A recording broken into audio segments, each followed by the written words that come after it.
Big break news చూస్తున్న Maoist అగ్రనేత నంబాల కేశవరావు మృతిని హోంమంత్రి అమిత్ షా ధృవీకరించారు. మావోయిస్టు చీఫ్ నంబాల కేశవరావు మృతి చెందినట్లు ఆయన అధికారికంగా ప్రకటించారు. నక్సలిజం నిర్మూలనలో కీలక ముందడుగు సాధించామని చెప్పారు. 3 దశాబ్దాల తర్వాత పెద్ద విజయం సాధించామన్నారు. 30 ఏళ్ల పోరాటంలో అతిపెద్ద నాయకుడిని మట్టుబెట్టామని అన్నారు. నారాయణపూర్ ఎన్కౌంటర్లో 27 మంది మావోయిస్టులు మృతి చెందినట్లు అమిత్ షా తెలిపారు.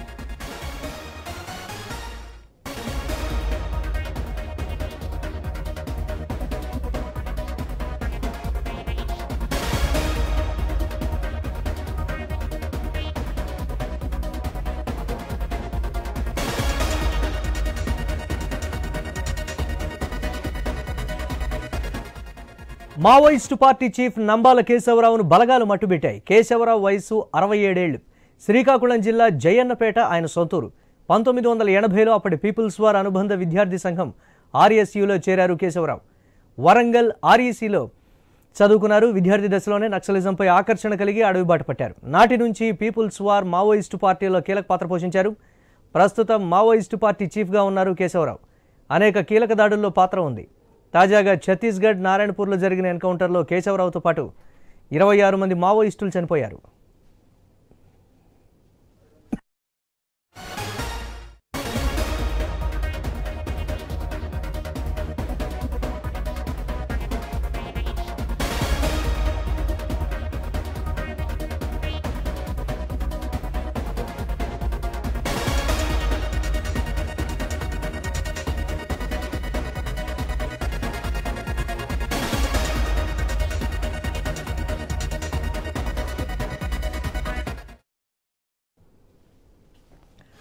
మావోయిస్టు అగ్రనేత నంబాల కేశవరావు మృతిని హోంమంత్రి అమిత్ షా ధృవీకరించారు.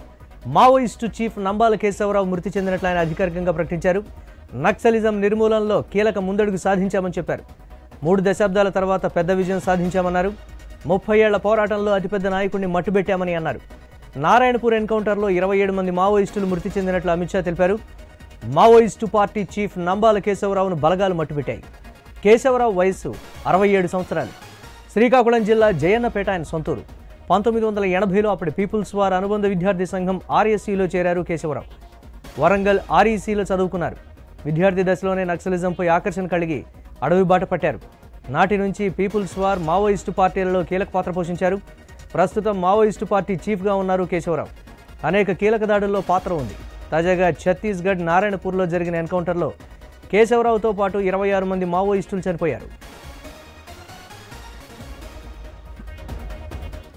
మావోయిస్టు పార్టీ చీఫ్ నంబాల కేశవరావును పోలీసు బలగాలు మట్టుబెట్టాయి. దీన్ని అధికారికంగా కేంద్ర హోంమంత్రి అమిత్ షా ధృవీకరిస్తూ ట్వీట్ కూడా చేసినటువంటి పరిస్థితి. దీనిపై మరిన్ని అప్డేట్స్ మా కరెస్పాండెంట్ నవీన్ అందిస్తారు. నవీన్,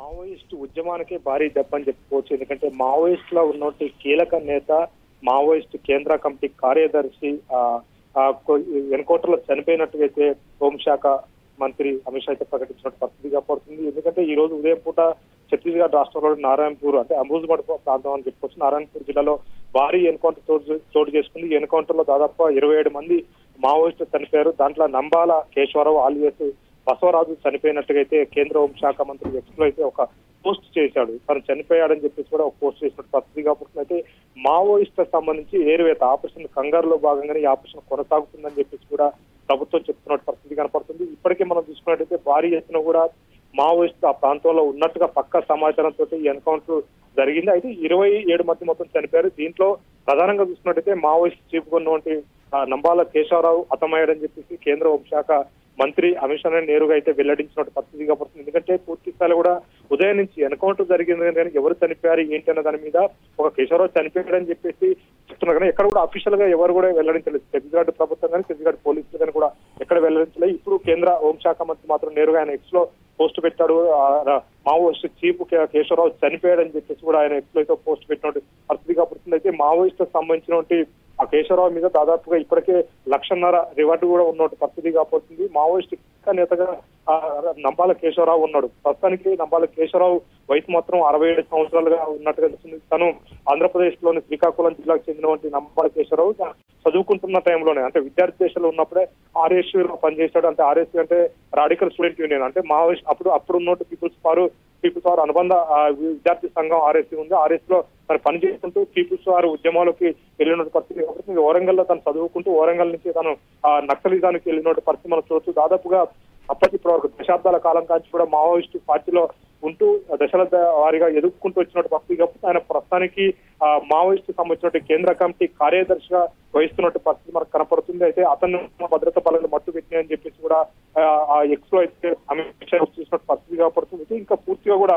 చనిపోయిన వాళ్ళ సంఖ్య అంటే దాదాపు 27 మంది చనిపోయారు. అయితే ప్రస్తుతానికి కేశవరావు పేరు మాత్రమే ప్రకటించినట్టు పరిస్థితిగా కనపడుతుంది. ఇంకా మిగతా వాళ్ళు ఎవరు అనే దాని మీద కూడా పూర్తి స్థాయిలో కూడా అక్కడ పోలీసులు క్షుణ్ణంగా పరిశీలిస్తున్నారు. ఎందుకంటే అక్కడ ఆ ప్రాంతంలో ఒక ప్రదర్శినప్పుడు ఇంకా కీలక నేతలు కూడా ఆ ప్రాంతంలో ఉండే అవకాశం ఉంటుంది. ఇప్పుడు చనిపోయిన వాళ్ళ కూడా డెడ్ బాడీలు గుర్తించాలని చెప్పేసి కూడా చెప్తున్నారు. భారీ ఎత్తున కూడా అక్కడ ఆయుధ సామాగ్రి మొత్తం కూడా పోలీసులు అయితే స్నానం చేసుకున్నట్టు పరిస్థితి కనపడుతుంది. కొంతమందికి పోలీసులకు అంటే ఈ ఆపరేషన్ ఎదురు కాల్పులలో కొంతమంది జవాన్లకు కూడా తీవ్ర గాలైనట్టుగా ఛత్తీస్గఢ్ పోలీసులు చెప్తున్నారు. ఒక జవాన్ కూడా మృతి చెందాలని చెప్పేసి కూడా చెప్తున్నట్టు పరిస్థితి కనపడుతుంది. కొంతమందికి బుల్లెట్ గాయాలని వాళ్ళని ఆ హెలికాప్టర్ ద్వారా నారాయణపూర్ సంబంధించిన జిల్లా హాస్పిటల్కి అయితే తరలించిన పరిస్థితి కనపడుతుంది. కానీ దీంట్లో ఎన్కౌంటర్ అంటే మావోయిస్టులకు సంబంధించి చాలా ఎన్కౌంటర్లు జరిగినాయి, చాలా మంది చనిపోయారు. ఎక్కడ చనిపోయినా సరే డివిజన్ కమిటీ, జిల్లా కమిటీ, ఈ సంబంధించిన రాష్ట్ర కమిటీలు చనిపోయారు. కానీ ఇప్పుడు మావోయిస్టులకు సంబంధించి కీలక నేతగా ఉన్నటువంటి మావోయిస్టు చీఫ్ గా ఉన్నాడు. తను కేంద్ర కమిటీ కార్యదర్శిగా ఉన్నాడు. అంటే పూర్తి స్థాయిగా ఉద్యమాన్ని నడిపించి ఆయన పూర్తి స్థాయి కూడా మావోయిస్టు ఏ స్టెప్ తీసుకోవాలో ఏది చేయాలని కేశవరావు నిర్ణయం తీసుకున్న టీం ఉంటుంది. కేంద్ర కమిటీ సభ్యులు ఉంటారు. అయితే కేంద్ర కమిటీ సభ్యులతోటి ఈ కీలకంగా ఉన్న పరిస్థితి కాబట్టి కానీ అలాంటి కేశవరావు ఇప్పుడు లేకపోయిన పరిస్థితి కనపడుతుంది. ఎందుకంటే పూర్తి స్థాయి కూడా ఆయన ఎన్కౌంటర్లో మట్టు పెట్టని చెప్పేసి కూడా ఇప్పటికే భద్రతా బలగాలతో పాటు హోంశాఖ కూడా ఏదైతుందో పోస్ట్ చేసినట్టు పరిస్థితి కాబట్టి ఏదైనా మావోయిస్టు ఉద్యమానికి అయితే తీరని నోట్లోనే చెప్పుకోవచ్చు. ఎందుకంటే పూర్తి స్థాయిలో కూడా పక్క మావోయిస్టు మధ్య కాలంలో కాల్పుల విరమణ 6 నెలల దాకా మేము ఉన్నామని చెప్పి చెప్తున్నారు. కానీ అలాంటి సమయాలు ఇప్పుడు జరుగుతున్న ఇలాంటి సమయాలు ఇప్పుడు ఈ భారీ ఎన్కౌంటర్ చోటు చేసుకోవడం, ఈ ఎన్కౌంటర్ లో కీలక నేతగా ఉన్నటువంటి కేశవరావు చనిపోవడం అనేది మావోయిస్టు ఉద్యమానికి తీరని లోటు అని చెప్పుకోవచ్చు. ఎందుకంటే ఇప్పటికే పూర్తి స్థాయిలో కూడా ఛత్తీస్గఢ్ రాష్ట్రం నేతల మొత్తం కూడా ఛత్తీస్గఢ్ నారాయణపూర్ అంటే ఇది అంతా అల్టిమేట్ ప్రాంతం. ఆడ 3 జిల్లాల సంబంధించి 3 రాష్ట్రాలకు సంబంధించి సరిహద్దు ప్రాంతం ఉంటుంది. మహారాష్ట్ర అదేవిధంగా ఛత్తీస్గఢ్ సరిహద్దు ప్రాంతంలో ఉంటుంది. ఆ ప్రాంతంలో మకాం వేసుకొని ఉన్నట్టుగా తెలుస్తుంది. పక్క సమాచారంతో అక్కడ కేంద్ర కమిటీ కార్యదర్శి ఉన్నాడని పక్క సమాచారంతో కేంద్ర బలగాలను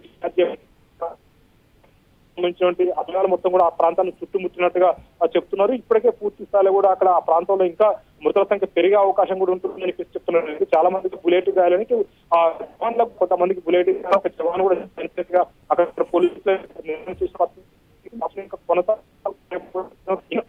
ప్రాంతం ఉన్నారని చెప్పి పోలీసులతో భావిస్తున్నారు. ఇంకా మిగతా 27లో ఇప్పుడు ఒకళ్ళు మాత్రమే అంటే కేశవరావు మాత్రమే చనిపోయారని చెప్పి నిర్ధారణ చేసేది కేంద్ర ప్రభుత్వం చేసింది. కానీ ఇంకా 26 మంది ఎవరనే దాని మీద కూడా పూర్తి స్థాయిలో కూడా క్షుణ్ణంగా పరిశీలించిన తర్వాత ఆ డెడ్ బాడీ గుర్తుపట్టిన తర్వాత అసలు ఎవరు చనిపోయారు ఏంటనేది కూడా ఈవినింగ్ కాల్లో మొత్తం కూడా అప్డేట్ ఇచ్చే అవకాశం పడుతుంది. రైట్, ఇప్పటికే మావోయిస్టుల పరిస్థితి అయిపోయిందని కూడా చాలా రకాల వార్తలు వస్తున్నటువంటి పరిస్థితి, బలహీన పడిపోయారు అనేటువంటి ప్రస్తుత పరిస్థితుల్లో నంబాల కేశవరావు మృతితోటి పూర్తిగా విచ్ఛిన్నమైపోయేటువంటి పరిస్థితి ఉందంటారా? అమిత్ షా చేసినటువంటి ట్వీట్ సారాంశం కూడా పూర్తి స్థాయిలో విజయం సాధించామనేటువంటి ఒక విధంగా కూడా ఆయన ట్వీట్ ఉంది. దీన్ని ఎలా చూడాలంటారు? ఎందుకంటే ఎక్కువ ఎన్కౌంటర్లు ఈ మధ్య కాలంలో దాదాపుగా చాలా సంవత్సరాల కాంచి కూడా ఎక్కడ కూడా కార్యదర్శిని భద్రతా బలగాలు చంపింది ఎక్కడ కూడా లేదు. ఎందుకంటే ఇక్కడ చంపారు అంటే పోలీసుల విజయం అని చెప్పుకోవచ్చు, భద్రతా బలగాల విజయం అని చెప్పుకోవచ్చు, బీజేపీ ప్రభుత్వం విజయం అని చెప్పుకోవచ్చు. ఎందుకంటే కింద స్థాయి క్యాడర్ చూస్తారు. ఇన్ని రోజులు కూడా పూర్తి స్థాయిలో చూసుకున్నట్టయితే ఎక్కడైనా ఎన్కౌంటర్ జరిగినప్పుడు పదుల సంఖ్యలో కూడా కింద స్థాయి దళ సభ్యులు, దళ కమాండర్లు వీళ్ళు చనిపోయారు. కానీ కేంద్ర కమిటీకి సంబంధించినటువంటి ఎవరైతే నాయకులు ఉన్నారు అలాంటి అనేది పోలీసుల విజయం అని చెప్పుకోవచ్చు. ఎందుకంటే ఎవరైనా right, thanks for updates Naveen.